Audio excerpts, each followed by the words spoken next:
Okay, good morning, everybody, and welcome to yet another edition of the Aftermarket Champions podcast. This is Vivek Joshi, your host. I'm the CEO and founder of Entitled, a software as a service company that serves original equipment manufacturers. My guest today is John Weiner, former CEO of Hayward Gordon, one of our customers, and now John is a personal friend of mine.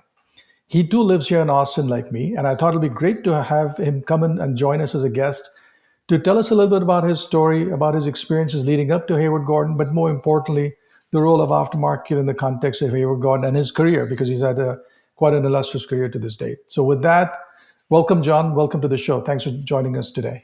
Good morning, Vivek. Good to see you as well. So, John, I always like to start this show with asking people to tell a little bit about themselves, a little bit about John. So maybe your history all the way from Brooklyn onwards, or you choose where you want to start, right? Well, just celebrated my 60th birthday last month, so they can get an idea. Welcome.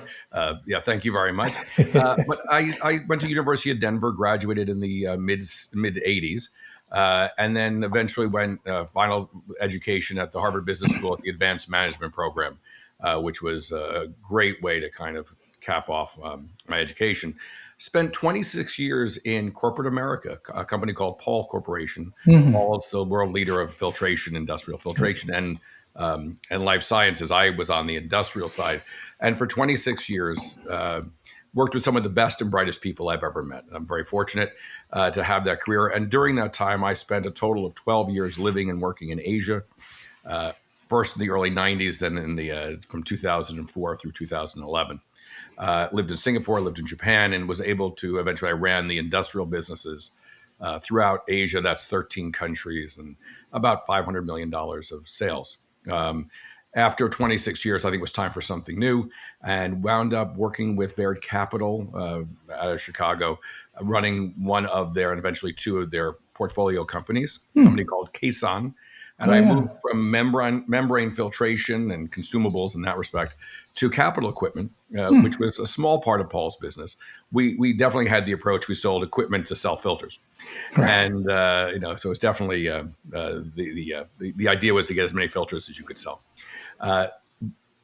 It's interesting when you get to Kason, they're a capital equipment, and they really didn't focus on aftermarket at all because it's rotary equipment, and it's just about selling hundreds of thousands of dollars. Each piece of equipment being, $100,000, right? Ran that for 4 years. That was sold, moved to Element Partners, where I ran a group of companies called the Hayward Gordon Group. That's Hayward Gordon Pumps and Mixers, Sharp Mixer, and Scott Turbine. And there again, capital equipment, but there's a great portion of aftermarket that unfortunately was not being mined correctly. And we just sold that a year ago to Ibarra Corporation, the world's largest pump company. Great exit. Everyone was very happy. And I've just entered retirement, but still keeping my hand in the private equity world. Yes, and I think that's been a fantastic story for you. Just listening to this 26 years at Paul, but also this 12 years in the Asian market. I mean, 13 countries, so lots of frequent flyer miles. Yeah.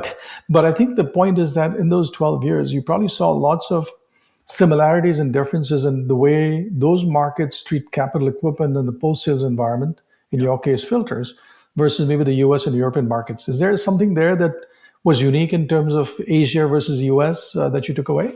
Yeah. Well, Paul Corporation is not really a capital equipment company, so it is a consumer business. So I grew up thinking, it's about long, relationships, but Americans and New Yorkers are very transactional and are very kind of go on to the next item. In Asia, when I got to Japan, I was 26 years old. I knew everything, so I thought. And the Japanese, it's a completely different world. It's long-term relationships. The customer is king.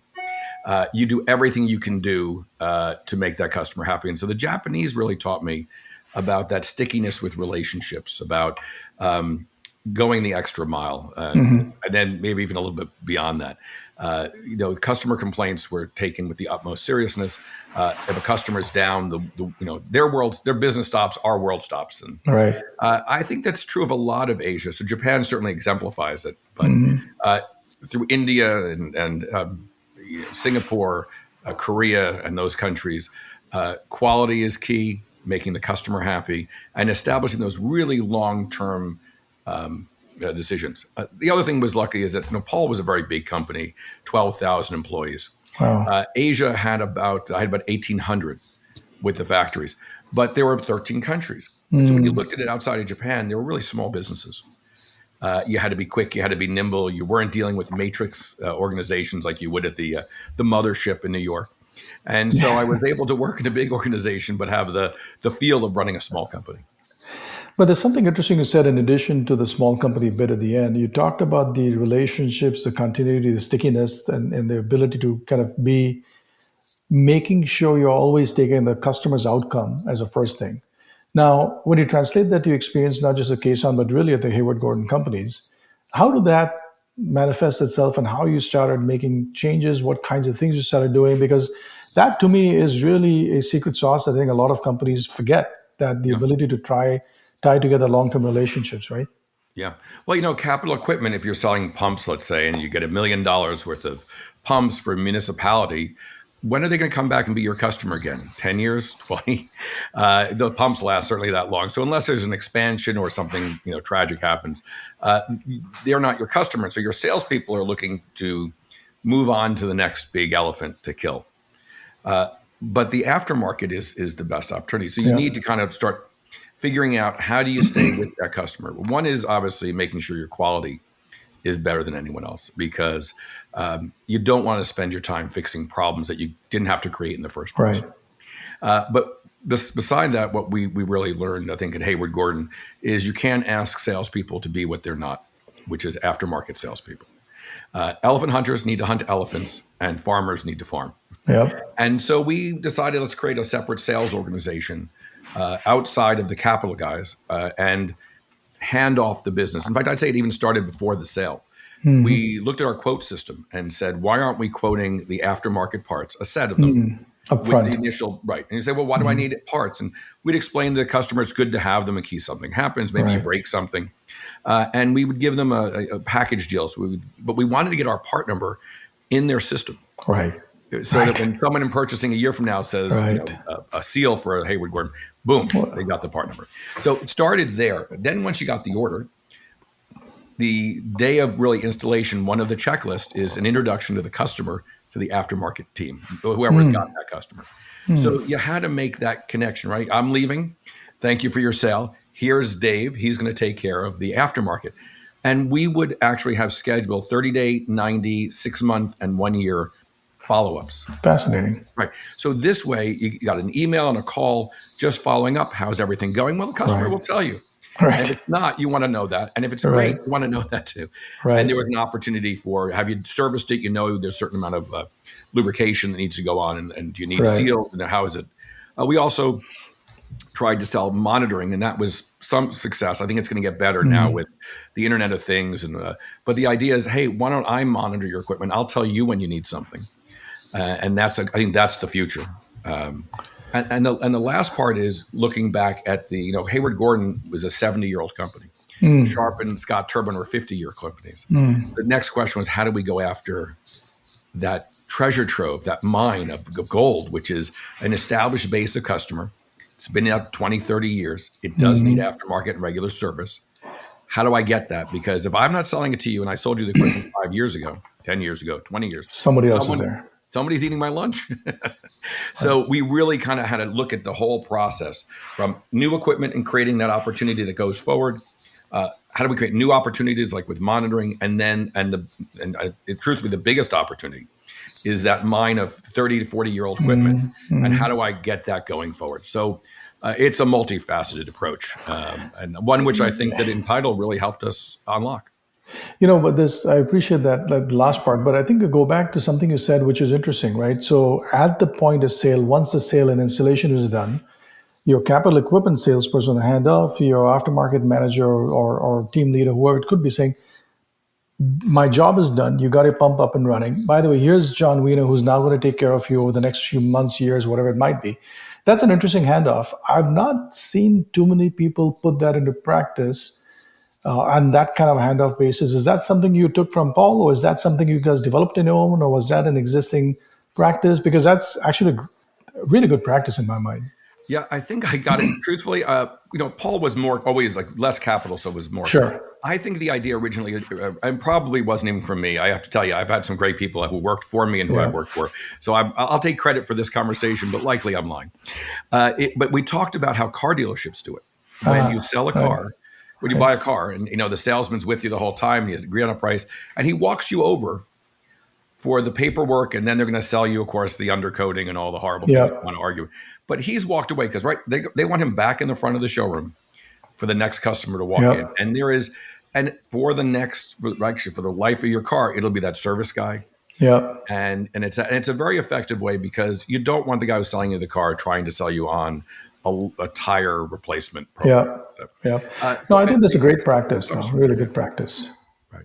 And, Uh, and I've seen it done from some other companies, and it really is a best in class process. yeah. So not invented by me, but certainly stolen shamelessly by me. Yeah. There's something else you said in the Japan experience talking about relationships and continuity and stuff. So it's one thing to hand off to John Doe, who's now your aftermarket manager.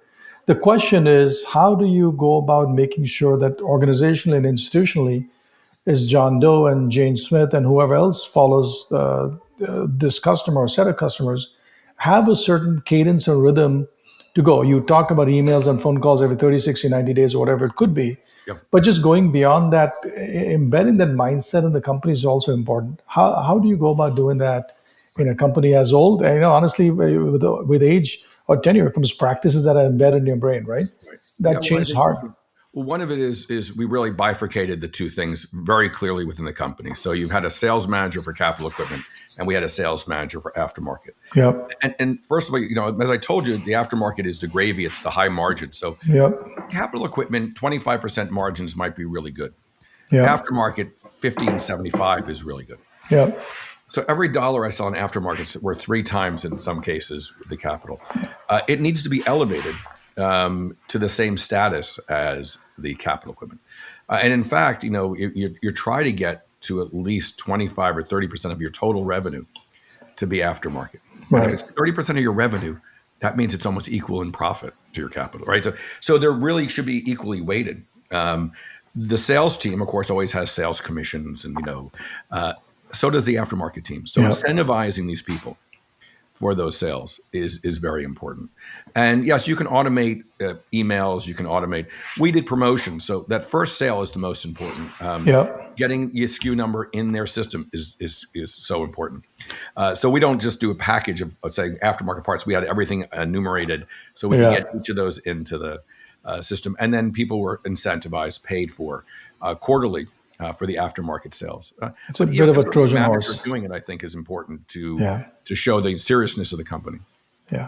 And I like this part number idea because that's also a Trojan horse, right? The moment you're in the system, you're an AVL, it automatically just becomes like it just plays a PO. You have the part number in your system anyway. Well, it's funny. Now, Caisson Corporate. yeah. On that point, one of the biggest consumables in Caisson is vibratory screeners have screens, big round screens, some 102-inch diameter, could cost $20,000, but smaller ones are $500-600. They break, they have to be replaced, have to have different sizes for different jobs, and they didn't have a part numbering system for the screens because there's a lot of variables: the size, the mesh, the gasket. Does it have a center plate? Material, whatever it might And be. the Yeah. answer is, of course, you can create a part number. It's Right. not that hard to do, and we did. And but the shame was customers could never order a part number, Right. and Right. and so you made it difficult for the customer to order, and that's the last thing you want to be is the hindrance, not the help to the customer. Right. There's a couple of things I want to pick up on. One is you talked about this part number idea, which is great. But something that you just referred to has been stuck in my mind for a while, which is as you make these things happen, there's a series of changes that happen, right? So you had to convince the case on people to say, look, let's create part numbers for every one of these meshes. Or you create this practice about having everything tabulated correctly to kind of Right. have the part numbers, put them in system. But that begs a bigger question, John, about change management, right? Again, I don't know how old Kaysen was as an entity, but my guess is more than 40, 50 years old. Hayward Gordon, 70 years old. How much change management did you have to undertake to kind of make this thing work for you, right? Because it's not simple. And that's where I see the biggest failure mode, if you may, in most of these companies today. Sure. And depending on the size of the company, the first mistake I think people make, Paul Corporation, by the way, was a wonderful place to practice change management. It was highly innovative. It's owned now by Danaher, which, as you know, Yeah. Danaher Business Systems. I mean, there's a Master. process. Yeah. Yep. I think Paul was very similar in that, we had really kind of figured out how we do things, and change is necessary for every business. The first thing, though, with small companies is you can come up with 1,000 great ideas, but if there's only 10 people to do it, you're not doing 1,000 ideas. You really have to pick your battles. So Yep. don't Yep. do more than you can do. Yep. Uh, in the first few, so we used to do product champions. We used to do, we would make it very special. If you were on a team, we elevate that in the eyes of the employees. So you almost wanted to, hey, can I get on an initiative? They were different initiative teams. We would name them. Right. We had a team at Hayward Gordon. We had the Midas team. We had the Marigold team, and they had very specific goals. You were chosen to be part of it. We did special things, dinners, and so on. There were weekly and monthly report outs. And so if you're a lower level person on this team, you felt kind of special. We did, when we finished projects, we gave prizes, we gave gifts.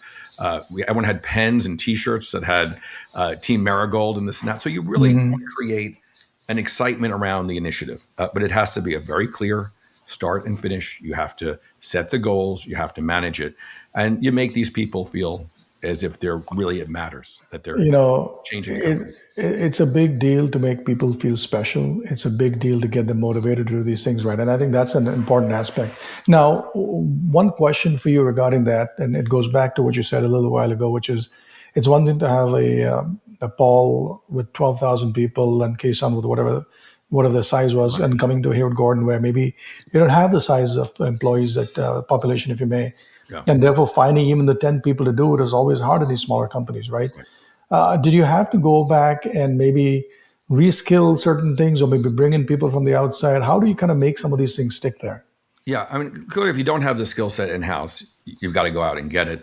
There are people, though, that are really interested in learning new skills and getting upgraded. So, project management, for example, on one gentleman he was naturally good at it, but he was totally unskilled, and also we didn't have the right software. So sent him off for like a month, I think it was a 4-week course. Came back as energized as you could find someone. So investing in your people is a great step. A lot of the young people want to learn new stuff, Yeah. but there are also, you'd be surprised the guy, the 25-year veteran in the company who's just done it, and you kind of look at him and gets up, does the same thing every day. He might be looking for a challenge too. So I think you got to keep the door open for everybody. A couple of questions. I want to rewind to your early day, not early days, but when you came to Hayward Gordon. A couple of questions for you. One is, how did you wind up in the Hayward Gordon job? Was it because you did have a relationship with Element Partners, or were you selected to kind of, recruited from the outside coming in? Yeah, it was a recruiter. It was one of the large, recruiters. It was Hydrix and Struggles, and they came to Yeah. me. I'll tell you, my fortunate has been that I like long-term relationships. I make friends, and Vivek, I count you obviously as one of those. Making sure you make an effort to keep friendships in business or in personal life, I think, are an important sign of happiness. And with Hydrix and Struggles, they had come to me several times with possible job opportunities, and I said, not interested, but I know somebody who would be great for it. And on 2 occasions, ex-colleagues of mine were fortunate enough. I threw their name into the ring, and they got the job. Now, they're certainly thankful. All right. But who is also the Hydrix Struggles of the world are thankful. That's right. That's right. Their job is trying to find good candidates, and if I can hand them one, so you start breeding this back and forth until something really juicy came up. And for me, love private equity. It's the best. After doing both sides, let me tell you, thank you, corporate America. I have nothing to do with you. Private equity to me is the place to be, and we can discuss the reasons why. But and so I jump at those opportunities. In fact, I have a call later today on one of those opportunities. So it's only because of old contacts and friends that things pop up. But it's actually interesting, right? So, and I'm going to go one more different question, but what I keep picking up from you is actually something that is a underappreciated aspect of success, which is relationships and investing them in an invested network around you. To some degree, I keep looking at you and saying, John's a born sales guy, because I know I've known you for many years and I understand that. But also, if you go back to your experience in Japan, it's about creating and maintaining those relationships and cultivating them over time. not just transaction, like you said. We tend to be very transactional versus building out a what's in it for you, what's in it for me kind of process. And I think people forget that. Right. Now, I want to kind of segue a little bit back to the private equity and Element Partners discussion. Sure. So, my perspective on private equity is they're as focused as any, to your point, is a thank you for private equity. They're very focused. They have a deal thesis. They kind of have a objective and plan in mind, and we're going to execute that. Was that one of the motivations why they brought you in, because of the experiences you had on the what I would call razor blade, capital plus aftermarket mindset? Yeah. Was there a specific deal thesis that Element had as part of the Hayward Gordon investment? The answer is yes, but I think they liked a couple of things. One is, well, private equity. The nice thing is that you walk in day one with exit on your mind, so there's an end goal, and I like that. I like having really concrete deliverables, and you need to instill that throughout the organization. It can't just be Yeah, like everyone understood where we were going. It's not a yeah, secret. yeah. But I had run big companies that are very good at process, very good, right? We talk about Paul or Right, Danaher. We talk. right. There is a way of doing things that big companies have figured out. Translating that to a small, what used to be a mom and pop type of company, and a lot of these smaller companies are just Yeah, that. Is tough to do, but you need somebody who has the skill set, as we just talked about, of getting the old way to do the new, the change management. yeah, yeah. When 13 countries in Asia are 13 very different. They're in Uh, you know, cultures. the best compliment I ever got was in Japan. One of my colleagues I'd known for 20 years said to me, "John, I think in your past life you were Japanese." Now, my good friend in Korea years later said to me, "John, I think you used to be Korean." Because you think like a Korean. And then later on, my good friend who ran Paul in India said, "John, I think you used to be Indian." I tend to look at most of these cultures, and that could be a country or it could be a company, and not say why are they doing this wrong, but Right, what can I learn from how they do right, and right. and really absorb the good things. Yeah. And once you do that, and they get the genuine feeling that you're listening and appreciating them, you can then offer a suggestion. Advice, suggestions, right? But the ugly American, which I'm sure I've been accused of as well, of let me tell you how. Let me tell you, is probably the worst way to start any conversation. That's right. That's right. Yeah. Let me So tell you what you should do, right? exactly. Everyone's eyes roll to the back of their head. Yeah. So when you think about this journey at Hayward Gordon, you were there for like 4 or 5 years, I think, roughly plus or minus, right? Yep. I know. I mean, we don't need to know the data because you and I've talked about this in the past. But what is the transformation in terms of the mix of aftermarket and aftermarket really parts and consumables when you arrived versus when you left as a percentage of the total? Because I think it was a dramatically improved performance, if I remember correctly, right? Again, no Yeah, numbers we were needed, but well. I think we were about 15 to 18% of aftermarket. Most of that from a very small pool. So you got to measure two things. One is percentage, right, right, absolutely.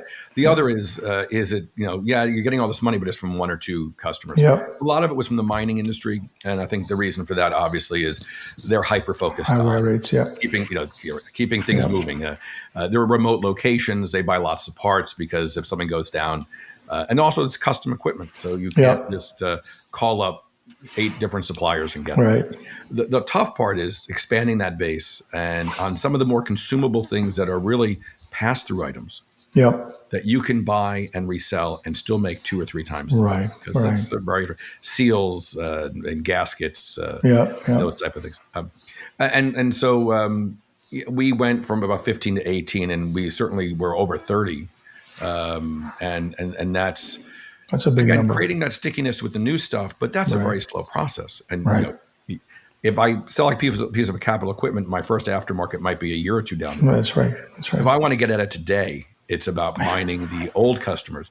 So that's right, we took the approach: anything that's between 5 and 10 years old that hasn't bought anything from us. So this is data mining and that's where companies like yours really helped us. Let's come up with a thesis. If you haven't bought anything in the 5 to 10 year window, and we know the equipment's still there because it yeah, doesn't last for a long time, and we know there's parts, somebody else is eating our lunch. That was our expression. I don't like that feeling. All right. yeah, How do I get that back? And that is okay, what parts can I go after? Who do we know at those sites? And if a salesman's in the area, can they drop by? Can we create some type of a way of doing it? Can we get the aftermarket team really going through Focus the on internet, this. right? And trying to find Yeah. using LinkedIn, using all these Salesforce. We used not Salesforce, but a different Dynamics. CRM. Yeah, we used Yeah. Dynamics. And how do we integrate all that to work? So I think that's the approach we did it, but it moved the needle. And remember, 25% margin versus 75% margin, an extra 10%, 10% from 15 to 25 to 30. The bottom line And a gets much higher gets margin. boost. Yeah, yeah. So Huge it's leverage. yeah, and so we saw a huge improvement on the company's overall revenue, profit, and percentage of profit compared to revenue, and that's due to aftermarket. So interesting. You said when you entered when you entered here with Gordon and private equity, it's clear you have a focus in mind, which is an exit. You build a plan, you build the Yeah. profile to the exit. So you also mentioned just now that you goosed up margins, you goosed up growth. You obviously had a higher EBITDA margin, if you may, before and after. How did that play into your final exit process, I guess? Yeah, it's the multiples. The multiples in industrial business can be.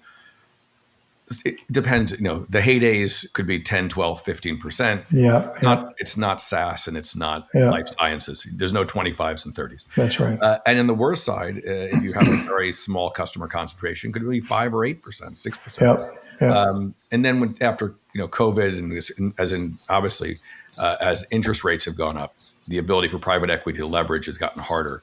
So multiples have come down. But without talking but specifics yeah, about Hayward Gordon, the multiples were beyond where they had hoped. And most people want to have an IRR of 25%. They want to see right. a 2.5 to 3 times exit, Yeah, and we surpassed those numbers significantly. So that's a healthy return for all the investors. And Element Partners couldn't have been better how they treated all the employees. yeah, And I'll shout out to Ibarra Corporation who had bought it. They have been the best company to sell to. yeah, And that's something we think about. When you're selling a company, yeah, you want to get the highest number, but you don't want to sell your baby. And even the yeah. private equity, the heartless private equity guys, turns out they're like Grinch. They have a heart, That's right. That's and right. they really want. And it was a great exit. So both from a personal, from economic standpoint, but also from just the right people. We sold the Satisfaction. company to the Yeah, right people, and it made a yeah. difference. Yeah, But it's something interesting you said. So you Element took care of the employees, but the business that you built, the profile you changed from before and after, really helped in terms of getting a better value for the company overall. Now, the question I have, and you and I have talked about this is a bit of a softball question, is since even though it's so obvious, John, of what the transformation does in terms of the value, valuation, and so on and so forth, why do more companies not follow that path right. of building up a strong aftermarket, post sales, parts and service, whatever you want to call it, business versus just letting things be, right? Right. It's a mystery to me, enduring mystery to me. Well, of course, a lot of these companies are family owned. The capital equipment guys are typically the owners are mechanical engineers. They love their equipment. Yeah, It's their babies, right? They help develop yeah, it. That's what they want to talk about. That's what they want to sell. And if yeah, they're making good money, is growth really that important? Do I want to invest my hard-earned winning cash yeah, in something that may or may not pay off? yeah, yeah, And so the private equity eyes are really what are the metrics we need to go, and private equity companies are sharks. They need to keep swimming to live. Well, we need to keep growing. So revenue needs to go up, margins need to improve, cost needs to improve as well. So, I've walked into family-owned companies where we ask questions and they say, "Oh, we don't track that. Can you give us your revenue growth for the last few years?" Yeah, most people have that. We see margins by product family. We don't have no that. idea what that When was means. the last time we had a price increase? We only when we have to, or because pricing strategies are another thing. Do you realize you're selling this for less money than that, but that costs more? Oh, we never looked at that. We didn't look at our gross. Yeah, yeah, So, I yeah, think it's the professionalism of either a large public company, which are right. driven because you have shareholders who Shareholders, demand yeah, right now, or the private equity, which says, we need to improve these things. So I think it's just they're not educated in yeah. those type of things. With that said, there's some privately owned, family owned businesses that are run wonderfully. So I don't want to paint with too broad a brush. But I think that's an important opportunity for many companies to come in and fundamentally change the profile of the business to kind of create more value both for the customers. I think what's forgotten in this process is, yes, the private equity investors made out well as the employees, but the aftermarket business, aftermarket processes and operation that you put into place for the continuity of touch points, relationships, the customer care really is actually about helping your customers operate better, right? So at some point, you got to realize that this is about the customer being better off as well in the bargain. It really is. That's a very true statement. I should have emphasized that more. You're not just doing it because you want to make more money. Right. But if you sell equipment and you walk away, you're missing the opportunity to keep your customer happy. He may Yeah. be happy the day he bought it, but what's the frustration if he doesn't know when to change something out and then Yeah. it fails 5 years later? Now, it's well past the warranty. It's not your fault because he didn't maintain it correctly. But is he going to think about your pump or your mixer in again when he says, "Ah, That's it right. was great for the That's first right. 5 years, but then it fell That's apart." right. That's Well, right. so if you really want to make customers, you want to talk about solution selling, Yep. and part of that solution is providing them with all the knowledge to have the most effective piece of equipment operating today, tomorrow. We had equipment out for 30 years. Those customers thought the world of our products. That's right. That's And right. part of the reason it was working for 30 years is it was maintained correctly. Maintained well. Yeah. And so the aftermarket's more than just, hey, how can I put some money in my pocket today? It's about improving the overall value proposition of the total company. And it's actually interesting, right? So, like, and I wrap this thing up. We're almost at the Yeah. 30-minute mark right now. If I were to ask you to maybe kind of step back for your 30 plus years in this business, what are your lessons learned that maybe the next generation of people around us can take as part of this learning that says, here's the three or four things I took away from my 30 years of experience? Yeah. Well, I mean, the first one I think was the lesson learned from Asia, of course, which is build those relationships internally to the company and externally. Don't look at things of what do I get from this if I give this. Think of it more of how can I help you? What do you need from me? How can I help you on your journey to the customer or to your employees? That conversational dynamic will eventually lead to things like, okay, now I understand. What you think the problems are may not be, but you've had that conversation. All of a sudden, your paradigm starts to shift. So, what my mother used to say, you've got one mouth and two ears. Listen Yes. twice as much as you talk. Yeah. I Yeah. don't know if I've always followed that, but I will tell you it's good advice nonetheless. Yeah. The second one I think is, I think that follows that is don't ask people to do things that aren't naturally to them. You're not going to create, I Important. don't think you can take a really effective capital equipment sales group and make them also be effective aftermarket salespeople. Yep. It's not the DNA. Yep. So learn that that's not going to happen and create a structure where that separate organization that can happen. Yet making people do what you want simply because you want it is maybe it worked in the 40s and the 50s. Right. I had a boss once. If anyone from my old company, Paul Krovish, knows this, they'll know who I'm talking about. He ripped the phone out and threw it out of a window. He was mad. You can't get away with that. You can't do that. Right. And what I find today is that CEOs and leaders in an organization, sales, whatever, are less about telling people what to do, but making sure that collectively we know what needs to get done and then facilitating how to help them do that job. I tell you, I've tried making people do what I want to do. And from my family to my children, it just doesn't work. So Yeah. it's much more that cooperative and that's consultative type of Yeah. approach, I think is the way you get people to succeed.